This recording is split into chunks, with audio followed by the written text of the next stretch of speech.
semuanya, welcome to Anggi TV, tempat kita santai sambil bahas tentang investasi. Di video kali ini aku mau bahas tentang 5 kesalahan trader pemula yang aku dapat dari mengamati sekitar, mungkin sekarang ada kayak 500 nasabah kali ya.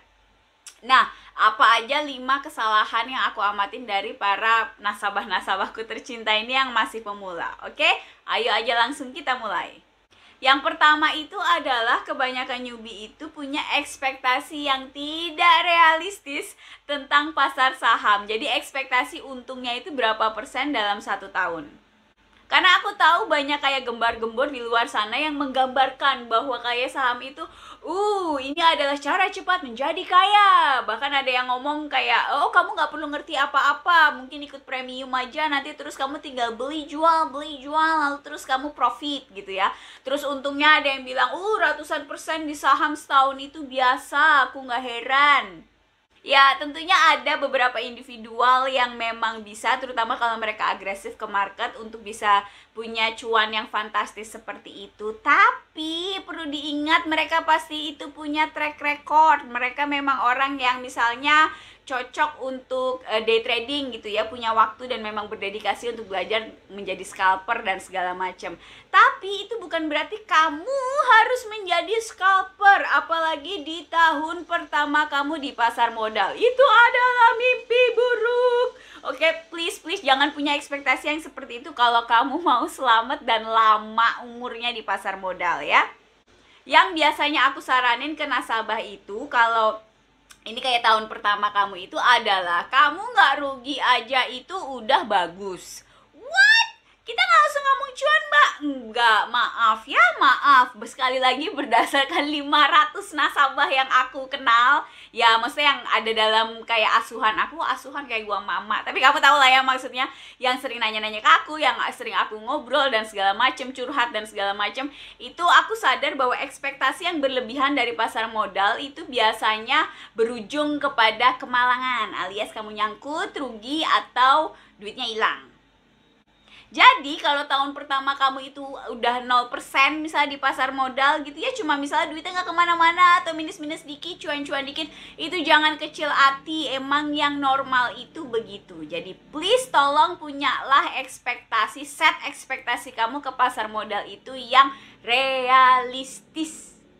Kesalahan kedua yang sering aku lihat itu adalah all in di satu saham, alias semua modal kamu itu blok kamu masukin ke satu saham dengan harapan, Mbak, ini saham tuh lagi nge-in banget, Mbak, nanti kalau dia naik 10% itu saya udah ngalahin deposito cuma berapa hari, mungkin cuma kayak 1 minggu atau whatever lah. Tapi intinya yang jadi masalah itu adalah satu portofolio isinya tuh cuma satu saham.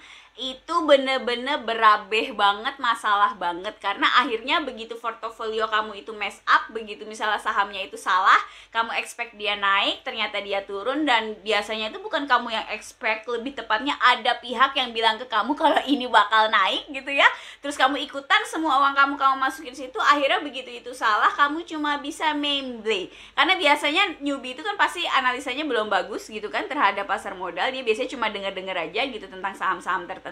Terus kedua begitu salah, begitu merah, minggir gitu ya, minus 10%, minus 5%, itu mereka nggak berani cut loss. Akhirnya mereka cuma memble, liatin, ya Mbak, aku sebenarnya ada modal sekian-sekian di portofolio, tapi aku beli saham XYZ dan XYZ-nya turun bla bla. Jadi aku nungguin XYZ-nya naik baru aku trading lagi. Biasanya yang sering aku dengar tuh ceritanya kayak begitu. Nah, jadi manajemen portofolio itu, gimana ngatur uang kamu di portofolio kamu, itu amat sangat penting. Itu kenapa aku pernah bikin edukasi kayak 2 minggu yang lalu tentang manajemen di pasar modal gitu ya, manajemen portofolio kamu, kita sebagai individu yang biasanya saya sarankan ke nasabah. Kalau kamu mau nonton edukasinya ada di sini. Oke, kesalahan ketiga sekarang ya yang sering dilakukan newbie dari survei aku berdasarkan 500 nasabah, oke? Itu adalah tidak paham bahwa harga saham itu tidak sama dengan value saham. tunggu dulu gimana maksudnya, ini rada-rada berat tapi penting. Sebenarnya ini kayak sederhana sih, tapi sangat penting banget buat dipahamin. Jadi sering nasabah itu mikirnya gini, mbak modal aku tuh dikit mbak, jadi aku mau beli saham yang 50-an aja mbak, yang gocengan gitu, jadi kan modalnya nggak butuh banyak. Nah itu gimana gitu dengan mindset begitu? Mindset begitu itu agak-agak sedep-sedep ngeri gimana gitu ya. Soalnya sebenarnya ada alasan kenapa saham tertentu, misalnya suatu saham dia nyampe ke 50, itu kan pasti ada alasannya. Logikanya kalau saham itu bagus, masa iya harganya di 50? Ini logika gampang aja ya, nggak pakai kayak mikir yang ruwet-ruwet gitu. Tapi logikanya begitu kan. Kalau barang bagus pasti banyak yang mau, pasti harganya naik lah. Kalau dia netep di 50, itu harusnya kamu bukannya tertarik, tapi harusnya kamu itu takut. Jadi kita ngambil sebuah keputusan investasi gitu ya, itu harus membedakan antara value nominalnya harga saham dengan value sahamnya itu sendiri. Misalnya kamu beli saham apalah gitu, misalnya Bumi deh, kamu beli di 50. Terus kamu bilang murah mbak Bumi, soalnya harganya cuma 50, daripada saya beli misalnya let's say BRI lah, mungkin harganya ada di 4 ribuan gitu ya. Itu kan modalnya selisih banyak banget mbak, mending saya beli Bumi dong yang murah karena harganya 50. Nah itu jadi gitu ya, murahnya itu bukan karena harga nominal sahamnya murah ada di 50, tapi kamu harus lihat bahwa dengan 50 itu misalnya apa yang kamu beli, kualitasnya tuh di mana gitu. Dengan misalnya 4.000 kamu habiskan untuk beli misalnya BRI. Jadi yang dilihat itu adalah kualitas saham yang kamu beli. Ini kalau kayak untuk kita bandingkan dengan harian itu kayak gini lah. Kamu beli baju di Tanah Abang, no offense ya buat yang seneng belanja ke Tanah Abang, saya juga seneng belanja di Tanah Abang. Tapi itu kayak baju di Tanah Abang sama misalnya baju Zara gitu, yang mereknya terkenal, apalah itu yang banyak merek-merek ngetop itu kan. Itu kan kamu nggak bisa bilang, oh karena baju di Tanah Abang itu lebih murah mbak, maka dia tuh kita beli yang murah aja gitu kan. Biasanya kita kalau beli investasi kan nyari yang murah sih gitu, maksudnya biar kalau naiknya banyak gitu kan. Itu nggak bisa begitu ya. Jadi itu sama, cuma kalau baju itu kan kita ngerti ya, oh beda dong mbak baju Tanah Abang sama baju butik misalnya gitu. Tapi kadang karena di saham, karena terbatasnya pengalaman dan belum banyak belajar dan segala macam, newbie tuh nggak bisa bedain bahwa beda tahu mbak kualitas misalnya harga di saham yang di 50-an dengan misalnya harga saham LQ45 yang di 4.000. Ya itu memang akhirnya kamu harus banyak belajar sih gitu. Itu saya nggak terlalu nyalahin juga, tapi ini perlu kayak kamu tahu aja bahwa itu sangat berbeda ya antara nominal saham dengan kualitas saham yang kamu beli. Kesalahan keempat yang banyak dilakukan orang itu adalah over trading gitu ya. Over trading tuh intinya sih terlalu nafsu ke market. Jadi cetak cetok beli-beli nggak jelas gitu loh, yang kayak sehari bisa berkali-kali ala-ala mau jadi scalper profesional gitu kan. Turun dikit beli lagi mbak, karena nanti naik mau saya jual lagi. Kira-kira halunya kayak gitu. Biasanya yang terjadi itu karena kamu over trading alias terlalu agresif ke market dan tidak di backup dengan pengalaman kamu yang mumpuni misalnya di bidang trading dan analisa kamu dan segala macam, itu akhirnya adalah kamu nyangkut. Nah, kalau ini digabungkan dengan kesalahan yang sebelumnya sudah saya sebutkan, yaitu misalnya all in di satu saham dan kamu punya ekspektasi yang terlalu tinggi terhadap keuntungan yang ingin kamu raih di pasar modal, itu akhirnya sudah over trading. Satu kali beli satu portofolio isinya cuma satu gitu kan, kamu all in, udah gitu kan ekspektasinya tinggi, kamu akhirnya nafsu pengennya untung gede gitu. Nah itu akhirnya yang ada adalah celaka 13, kamu akhirnya nyangkut portofolionya merah, isinya satu, merahnya gede, terus kamu nggak berani ngapain gitu.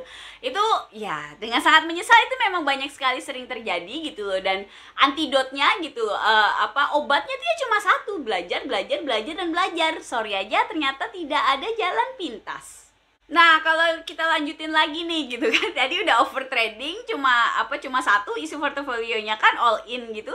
Ekspektasinya ketinggian. Nah, kesalahan kelima ini adalah lucunya para newbie itu adalah berani rugi, takut untung. Hah? Gimana nih maksudnya berani rugi, takut untung?